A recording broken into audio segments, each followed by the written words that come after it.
This is not about fighting crime. This is about Donald Trump searching for any justification to deploy the military in a blue city, in a blue state, to try and intimidate his political rivals.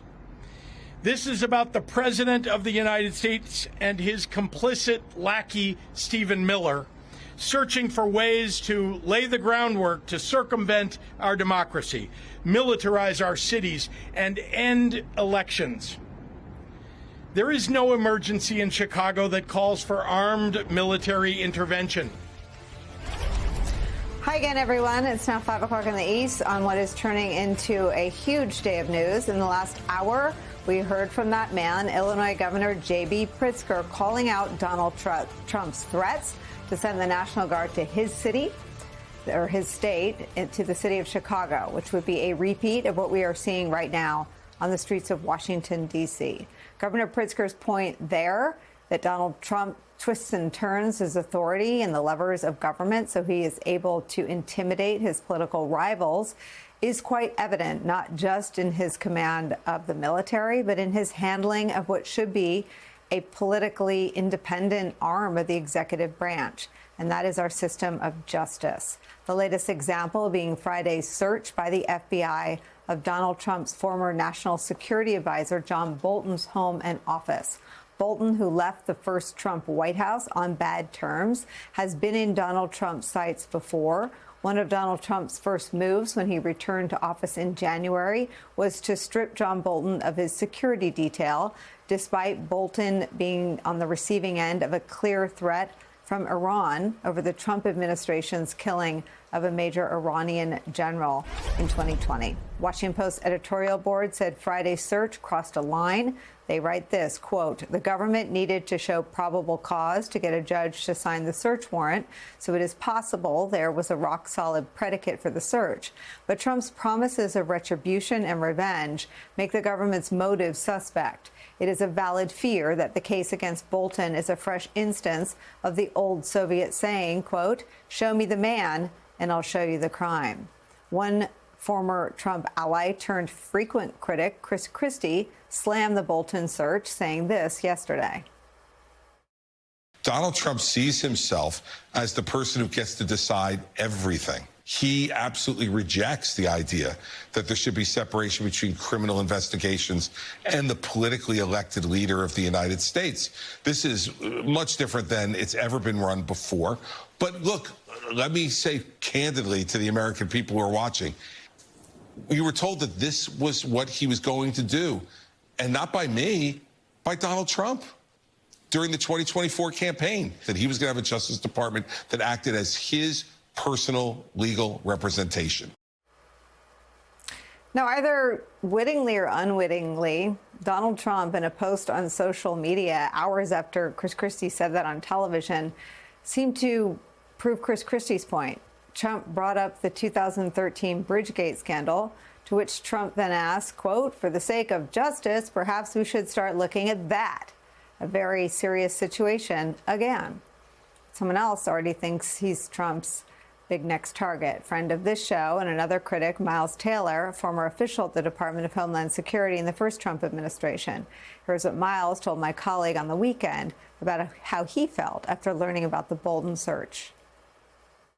We expect it. I mean, really, we expect it. And that's what is so surreal about this is we can all here as we're talking about this be so certain of the president's revenge campaign to know potentially who that next target might be or one of those next targets. I mean, when my wife and I woke up and saw the news, she basically said to me, "It's coming." Folks don't have to play the violin for John Bolton or Miles Taylor. Maybe they don't like either of us. That's fine, because it's not about us. It's about the criminal justice system that all Americans expect to be able to treat them fairly. It's about a president of the United States weaponizing the tools of his office to reshape our society. And he's doing that. He's making sure the scales of justice tip in his favor, and there's no telling where this could go next.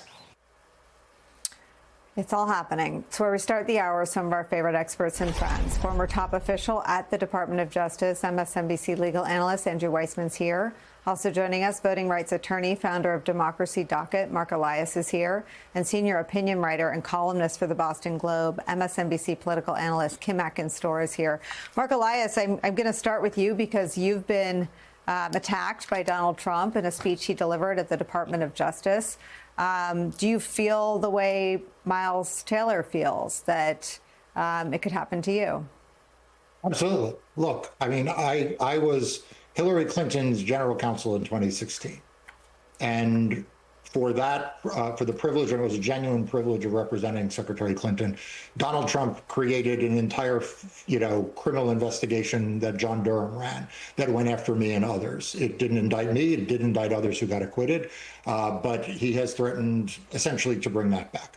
In 2020, I represented Joe Biden and the Democratic Party in defeating Donald Trump more than 60 times in court.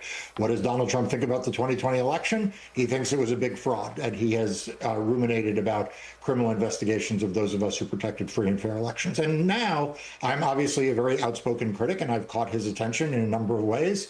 Because I refuse to back down and be intimidated by him. So I think all of us who have accepted the responsibility as citizens to tell the truth and accepted the potential consequences that means that Donald Trump will target us, have to be prepared for that and have our eyes wide open about it. But the question is not whether it will happen to Miles Taylor, or it'll happen to me, or happen to Andrew Weissman next, or it'll happen to Chris Christie, or whoever. The question is, how do we all respond? And so when I saw that John Bolton was targeted, the first thing I said, and I wrote about this for Democracy Docket, is I don't even care what the charges are. I wish the Washington Post would stop with the "we'll see what the evidence is." That's all a bunch of nonsense. What we all need to be saying is John Bolton is being targeted because he's a political opponent of Donald Trump, and Donald Trump targets his political opponents. I don't care or need to know what the allegations are to know that this is the abuse and misuse of government power. J.B. Pritzker seemed to call out what you're putting your finger on, which is that they will retroactively manufacture enough of a narrative so that enough people say, well, let's see what he did or didn't do. But here's what John Bolton did do on TV loudly and often. Here's just a couple of his critiques of Donald J. Trump. I don't think he's fit for office. I don't think he has the competence to carry out the job. There really isn't any guiding principle that I was able to discern other than what's good for Donald Trump's reelection. What he was capable of was on a daily basis doing something more and more outrageous than he had done the day before, all to the same end of staying in power. I think when you challenge the Constitution itself the way Trump has done, that is un-American. Very quickly, do you agree with Mark Milley that Trump is a fascist? You know, I don't think he's smart enough to have an ideology. Mark Elias, let me show you one more. Let me bring this current. This happened on August 10th over on ABC News. We're about to talk about Trump's retribution campaign we're seeing at the FBI and the Justice Department. You're obviously on his enemies list. At least Kash Patel's enemies list. Are you worried that they're going to come after you in some way? I mean, he's hinted at it before. Well, I think he's already come after me and several others in withdrawing the protection that we had for from the Iranians for the attack on Qasem Soleimani. So I think, and I said in the new forward to the paperback edition of my book, I think it is a retribution presidency. So, Mark Elias, let me push on this. Even for someone who understood Trump clearly, when he was on my show, I pressed him about how you could understand Trump this clearly, understand the retribution, and not back his opponent, not do everything to make that person not prevail. And he didn't budge. To my knowledge, he never supported Joe Biden or Kamala Harris. Even if you know it's coming, do you think there's a part of him that is still in shock that it's actually come to this, that the FBI has raided his home and office?